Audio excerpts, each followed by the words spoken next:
श्री शिवाय नमस्तुभयम। आज हम आपको एक बेहद अनमोल जानकारी देने जा रहे हैं। पंचांग के अनुसार कार्तिक मास के शुक्ल पक्ष की एकादशी को देव उठनी, देवोत्थान और प्रबोधिनी एकादशी कहते हैं। इस दिन भगवान विष्णु 4 महीने के शयन के बाद जागते हैं। बहुत सी जगहों पर इस दिन तुलसी विवाह भी कराया जाता है।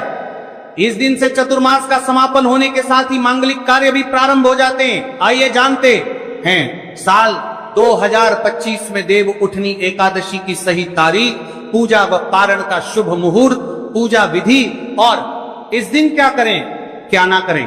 देव उठनी एकादशी शुभ मुहूर्त 2025 साल 2025 में देवउठनी एकादशी का व्रत 1 और 2 नवंबर को रखा जाएगा। एकादशी तिथि प्रारंभ होगी 1 नवंबर सुबह 9:11 एकादशी तिथि समाप्त होगी। 2 नवंबर सुबह 7:31 अभिजीत मुहूर्त होगा। सुबह 11:42 से दोपहर 12:27 पारण का समय होगा। 2 नवंबर दोपहर 1:11 से दोपहर 3:23 हरिभाषण समापन होगा। दोपहर 12:55 देवउठनी एकादशी पूजा विधि एकादशी के दिन सुबह स्नान के बाद व्रत का संकल्प लें और भगवान विष्णु की विधिवत पूजा करें। 1 नवंबर शनिवार को पड़ने वाली देवउठनी एकादशी के शुभ अवसर पर यदि आप एक चीज खा लेते हैं तो आपके जीवन से गरीबी हमेशा के लिए समाप्त। भक्तों, आने वाली 1 नवंबर देवउठनी एकादशी के खास दिन पर जिन लोगों के घर में बनाई खाई जाती है, ये 3 चीजें उनके घर में पूरे साल होती हैं। धन दौलत की वर्षा। जी हां भक्तों, 1 नवंबर 2025 को पड़ने वाली देवउठनी एकादशी जो के दौरान पड़ने वाली प्रथम अमावस्या है। यह अमावस्या बहुत ही शक्तिशाली और चमत्कारी अमावस्या है, क्योंकि यह के महीने में पड़ी है, का दिन चल रहा है, इसलिए इसका महत्व और भी अधिक बढ़ गया है। महिलाएं देवउठनी एकादशी का व्रत अपनी इच्छा पूर्ति तथा घर में सुख समृद्धि के लिए रखती हैं। वैसे तो यह व्रत मौन रहकर रखा जाता है, मगर आपको देवउठनी एकादशी के दिन एक चीज जरूरी, आपकी धन दौलत में वृद्धि तो होगी होगी, साथ में आपके घर में धन दौलत की वर्षा होगी। इसीलिए भक्तों, आप अपने फायदे के लिए इस वीडियो को पूरा ही देखें, आधा अधूरा ना देखें। कई लोग होते हैं जो वीडियो को बीच बीच से देखते हैं, काट काट कर देखते हैं, और फिर ऐसे व्यक्ति को जीवन में कभी सफलता हासिल भी नहीं हो सकती। इसलिए वीडियो को आधा अधूरा छोड़कर ना जाए, आप वीडियो को पूरा ही देखा करें, क्योंकि भक्तों पूरे के पूरे 144 वर्षों के बाद दुर्लभ संयोग में पड़ने जा रही है। और पूज्य गुरु जी ने कहा है कि 1 नवंबर देवउठनी एकादशी के दिन भले ही कुछ मत खाना, लेकिन यह एक चीज जरूर खा लेना। भगवान भोलेनाथ जी और माता लक्ष्मी जी के आशीर्वाद से आपके घर में इतना पैसा आएगा कि संभाल नहीं पाओगे। साथ ही हम आपको यह भी बताएंगे कि हाँ, कुछ भी हो जाए, लेकिन 1 नवंबर सर्वपवित्र अमावस्या पर ऐसा भोजन घर में भूलकर भी मत बनाना और ना ही उसे खाना, पूरा घर परिवार बर्बाद हो जाएगा। साथ ही भक्तों, इस वीडियो में जानिए 1 नवंबर देवउठनी एकादशी पर ऐसा क्या खाना चाहिए जिससे कि आपके जीवन में भगवान भोलेनाथ की कृपा प्राप्त हो। साथ ही इस वीडियो में हम आपको यह भी बताएंगे कि 1 नवंबर देवउठनी एकादशी पर भूल के घर में कंगाली छा जाती है, और जिस घर में भी ये 7 कार्य होते हैं, माता लक्ष्मी ऐसे घर से हमेशा के लिए चली जाती है। भक्तों, साथ में हम आपको यह भी बताएंगे कि 1 नवंबर देवउठनी एकादशी के दिन अगर आप इन चीजों की कमी नहीं होगी, हमेशा ही रुपया पैसा आपके घर में आएगा। तो मानी ना संग, हम आपको ऐसी ज्ञानवर्धक जानकारी बताने का आपसे कोई पैसा नहीं लेते, बिल्कुल फ्री में जानकारी उपलब्ध कराते हैं। इसीलिए आप वीडियो को पूरा ही देखें, आधा अधूरा ना देखें। कई लोग होते हैं जो वीडियो को काट काट कर देखते हैं, बीच बीच से देखते हैं, और फिर ऐसे व्यक्ति को जीवन में कभी सफलता हासिल भी नहीं हो सकती। इसलिए वीडियो को आधा अधूरा छोड़कर ना जाए, आप वीडियो को पूरा ही देखा करें। चलिए भक्तों, अब हम जान लेते हैं कि 1 नवंबर सर्वपित्री अमावस्या के दिन कौन सी चीज जरूर को करोड़पति बनने से विधाता या नहीं रोक पाएगा भक्तों, क्योंकि भक्तों 144 वर्षों के बाद देवउठनी एकादशी ऐसे शुभ समय में पड़ने जा रही है। और देवउठनी एकादशी हिंदू धर्म के लोगों के लिए सबसे श्रेष्ठ मानी जाती है। और भक्तों, इस दिन किया गया कोई भी उपाय कभी भी निष्फल नहीं जाता, बेकार नहीं जाता, मतलब हमेशा लाभ ही लाभ प्रदान करवाता है। चलिए भक्तों, सबसे पहले हम आपको सर्वपित्री अमावस्या की थोड़ी सी जानकारी दे देते हैं। भक्तों, इस बार 2025 में देवउठनी एकादशी को लेकर लोगों के मन में कंफ्यूजन की स्थिति बनी हुई है कि यह व्रत किस दिन रखा जाएगा, 1 नवंबर कैसे किया जाएगा, शुभ मुहूर्त क्या रहेगा। वीडियो में हम आपका सारा कंफ्यूजन दूर कर देंगे। बस आपको संपूर्ण जानकारी के लिए इस वीडियो को पूरा देखना होगा।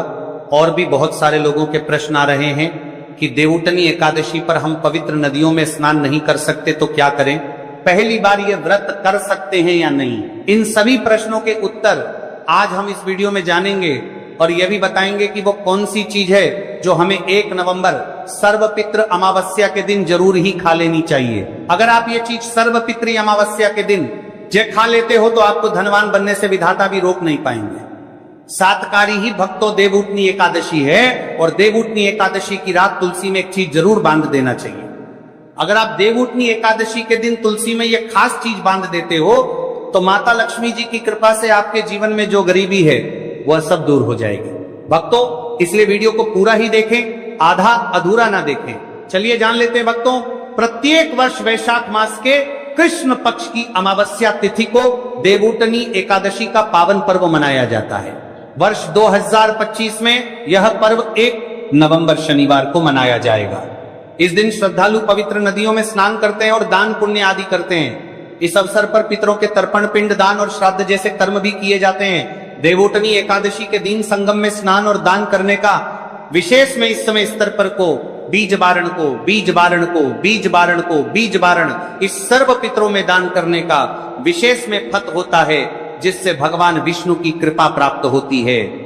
इस साल अमावस्या के दौरान इस दिन का महत्व और भी बढ़ गया है, क्योंकि ऐसा शुभ दिन देवउठनी एकादशी के दिन पड़ रहा है।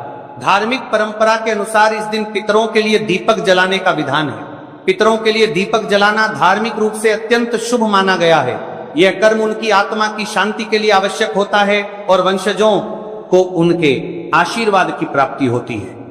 भक्तों, चलिए सबसे पहले हम आपको बता देते हैं कि देवउठनी एकादशी की सही डेट टाइम क्या है। फिर हम आपको बारी बारी से सभी जानकारी बताते हुए चलेंगे और यह भी बताएंगे कि वो कौन सी चीज है जो हमें देवउठनी एकादशी। जब आप हमारे कमेंट बॉक्स में जय माता लक्ष्मी लिखते हैं तो हमें काफी अच्छा लगता है और आप हमारी वीडियो को लाइक करते हैं तो हमारा मनोबल बढ़ता है, जिससे कि अच्छी अच्छी जानकारी होती है, आप सभी लोगों के लिए लेकर के आते हैं। चलिए भक्तों, अब हम आपका ज्यादा समय बर्बाद ना करते हुए जान लेते हैं। तुलसी बहुत ही प्रसन्न होती है और अपने भक्तों की मनोकामना को पूरा करती है। और इस दिन यदि कोई भी व्यक्ति सच्ची श्रद्धा से सही तरीके से हल्दी का यह उपाय कर लेता है तो वह व्यक्ति अपने जीवन में सारी समस्याओं को, सारे कष्टों को, सारे दुखों को अपने जीवन से दूर कर देता है। तो हल्दी का पानी जब आप अपने घर में डालेंगे, न केवल आपके घर में धन आएगा, धन बढ़ेगा, बल्कि और भी जो आपके जीवन में दुख बीमारियां हैं, घर में क्लेश है, कष्ट है, सारे के सारे आपके जीवन से दूर होते हैं। क्योंकि यहाँ पर श्री हरि विष्णु के साथ मां लक्ष्मी की कृपा भी आपको मिलती है। साथ ही साथ आपको बता दें कि हल्दी जो है ये सुख और समृद्धि का प्रतीक मानी जाती है। जितने भी मांगलिक का हम करते हैं, शादी विवाह है ना, उनमें सभी में हम हल्दी जरूर लेते हैं, क्योंकि हल्दी सकारात्मक ऊर्जा को बढ़ाने का भी काम करती है, सकारात्मकता का प्रतीक होती है। और हल्दी जो है ये आपके घर में सुख समृद्धि को से बढ़ाती है। इसी के साथ जो लोग अपने घर में नकारात्मक शक्ति से परेशान हैं, बुरी शक्तियां अगर घर में आती हैं, घर में नजर पैसे को लगती है, नाइन व्यक्ति को लगती है, तब भी यह उपाय आपको बहुत लाभ देने वाला है। क्योंकि हल्दी जो होती है सारी नेगेटिविटी को, बुरी शक्तियों को, नकारात्मक ऊर्जा को हमें आपके घर से दूर करती है। जब भी आप हल्दी का उपाय करते हैं, हल्दी वाले पानी का उपाय करते हैं। चलिए बात करें कि कैसे हल्दी के पानी से आप अपने भाग्य को रातों रात चमका सकते हैं, मां लक्ष्मी और श्री हरि विष्णु की कृपा प्राप्त करके। तो देखिए, सबसे पहले तो आपको इस दिन एकादशी जिस दिन है, एकादशी सुबह स्नान कर करके आपको स्वच्छ वस्त्र धारण करने हैं। अगर आपके पास पीले रंग के वस्त्र हो तो कोशिश करें इस दिन पीले रंग के वस्त्र आप पहने। इसके अलावा आपको क्या करना है, एक लोटे में या किसी भी बर्तन में, ठीक है ना, शुद्ध जल आपको लेना है। उसके अंदर आपको थोड़ी सी पीसी हुई हल्दी डालनी है और थोड़ा सा डालना है गंगा जल, ठीक है ना। अब आपको क्या करना है, इस जल का छिड़काव अपने पूरे घर में करना है। लेकिन छिड़काव करेंगे कैसे? सबसे पहले घर के मंदिर में छिड़काव करेंगे। ओम नमो भगवते वासुदेवाय नमः ये मंत्र बोलेंगे। अगर मंत्र ध्यान नहीं रहता है तो जय श्री हरि विष्णु, जय महालक्ष्मी बोलते हुए हल्दी वाले पानी का छिड़काव घर के मंदिर में करना है सबसे पहले। इसके बाद घर में भी कमरे हैं जितने भी रूम से वहां पर छिड़काव करेंगे। घर का जो ईशान कोण है यानी कि उत्तर और पूर्व के बीच की दिशा यहां पर, तो विशेषकर आपको इस पानी का छिड़काव करना है, जो हल्दी वाला पानी आपने तैयार करा है। इसके बाद आपको अपने घर के मुख्य द्वार पर जरूर से छिड़काव करना है, अंदर की तरफ भी और बाहर की तरफ भी। आपका मुख्य द्वार यानी कि लकड़ी का जो आपका दरवाजा है, ठीक है ना, वहां पर अंदर की तरफ भी हल्दी वाले पानी का छिड़काव करेंगे और बाहर की तरफ भी छिड़काव करते करते जय श्री हरि विष्णु, जय महालक्ष्मी, ओम नमो भगवते वासुदेवाय नमः, ओम नमो भगवते वासुदेवाय नमः।